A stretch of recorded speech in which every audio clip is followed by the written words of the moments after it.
നമ്മുടെ previous year ഒരു question ആണ്. ട്രയാങ്കിൾ എ ബി സി ഉണ്ട്. അപ്പോൾ നമുക്ക് ആദ്യമേ തന്നെ ഒന്ന് ജസ്റ്റ് ഒന്ന് വരച്ചു തുടങ്ങാം.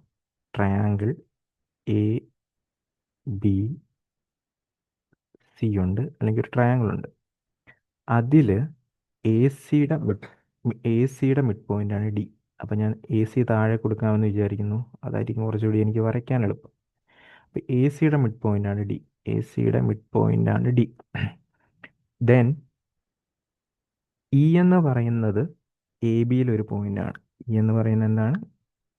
ഇ എന്ന് പറയുന്നത് എ ബിയിലെ ഒരു പോയിന്റ് ആണ്. എന്താണെന്നൊന്നും പറഞ്ഞിട്ടില്ല. ഈ എ ബിയിൽ ഒരു പോയിന്റ് ആണ്.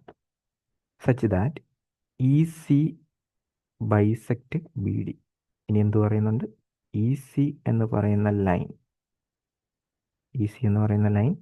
ബി ഡിനെ ബൈസെക്ട് ചെയ്യുന്നു. ബി ഡിനെ ബൈസെക്ട് ചെയ്യുന്നു എന്ന് പറയുന്നതിൻ്റെ അർത്ഥം ഇതും ഇതും ഈക്വൽ ആയിരിക്കും. ആ ഒരു പോയിന്റ് എഫ് ആണ്. അതായത് ബി എഫും എഫ് ഡിയും ഈക്വൽ ആയിരിക്കും. എ ഇയുടെ വാല്യൂ 30 എന്ന് പറഞ്ഞു തന്നിട്ടുണ്ട്. ഓക്കെ, ഇ ബിയുടെ വാല്യൂ. ഇത് നല്ലൊരു ക്വസ്റ്റ്യൻ ആണ്. ഓക്കെ, ഇത് ചെയ്യണമെങ്കിൽ നമ്മൾ മിഡ് പോയിന്റ് കൺവേർജൻസ് തിയറം അറിയാം. അതറിയത്തില്ല എങ്കിൽ ഞാൻ ഇതിൻ്റെ ലിങ്ക് ഡിസ്ക്രിപ്ഷനിൽ ഇട്ടേക്കാം. അപ്പോൾ അത് നോക്കുക, ആ തിയറം നോക്കുക. തിയറം വെച്ചിട്ട് ആണ് ഇത് നമുക്ക് ഈസി ആയിട്ട് ചെയ്യാൻ പറ്റുന്നത്. അപ്പോൾ ഞാൻ ഇനിയിപ്പോൾ ചെയ്യാൻ പോകുന്നത് എന്താണെന്ന് വെച്ച് കഴിഞ്ഞാൽ, ഇതാ ഞാൻ ഈ ഇ സിക്ക് പാരലായിട്ട്, ഇ സി എന്ന് പറയുന്ന ലൈനിന് പാരലായിട്ട് ഒരു ലൈൻ വരയ്ക്കുകയാണ്. ഇ സി എന്ന് പറയുന്ന ലൈനിന് പാരലായിട്ട് ഒരു ലൈൻ വരയ്ക്കുകയാണ്. ഓക്കെ, അപ്പോൾ മിഡ് പോയിന്റ് കൺവേർജൻസ് തിയറം അനുസരിച്ച് ട്രയാങ്കിളിൻ്റെ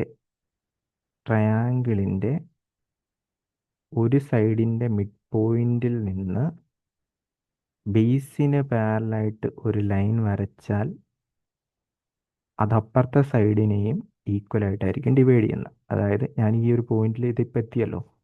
സോ സപ്പോസ് ഇതൊരു എക്സ് എന്ന് പറഞ്ഞെടുത്തോ. അപ്പോൾ ഇ ബി എക്സ് ആണെങ്കിൽ ഈ എക്സും എക്സ് ആയിരിക്കും. ഇതാണ് മിഡ് പോയിന്റ് കൺവേർജൻസ് തിയറം അനുസരിച്ച് വരുന്നത്. ഇതവിടെ കഴിഞ്ഞു. ഇനിയിപ്പോൾ രണ്ടാമത്തെ കേസ് നോക്കുക.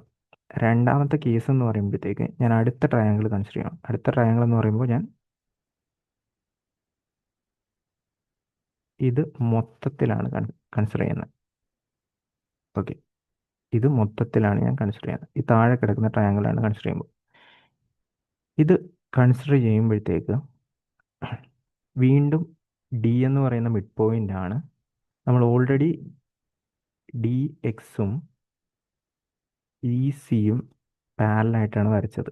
അപ്പോൾ ട്രയാങ്കിളിൽ എ സിയുടെ മിഡ് പോയിന്റിൽ നിന്ന് ബേസിന് പാരലായിട്ടാണ് ഡി എക്സ് എന്ന് പറയുന്ന ലൈൻ പോയിരിക്കുന്നത്. സോ ഈ ഒരു ലൈൻ ഇപ്പുറത്ത് കിടക്കുന്ന ഈ ഒരു സൈഡിന് ബൈസെക്റ്റ് ചെയ്യും. അതാണ് തിയറി. അപ്പോൾ ഇത് രണ്ടും എക്സ് ആയി പോയി. ഇത് ക്യാപിറ്റൽ എക്സ് ആയിട്ട് എടുക്കുക, ഇത് ക്യാപിറ്റൽ എക്സ് ആയിട്ട് എടുക്കുക. ഓക്കെ, അപ്പോൾ ഈ ഒരു ലെങ്ത് എക്സ് ആണെങ്കിൽ ഈ ഒരു ലെങ്ത്തും എക്സ് ആയിട്ട് കിട്ടും. അപ്പോൾ നിങ്ങൾക്ക് അറിയാം 2x ആണ് ഇപ്പോൾ കിട്ടിയിരിക്കുന്ന 30 എന്ന്. നമുക്ക് കണ്ടുപിടിക്കേണ്ടത് ഇ ബിയുടെ വാല്യൂ, അത് എക്സ് ആണ്. സോ 15 എന്ന് പറഞ്ഞ ആൻസർ കിട്ടും.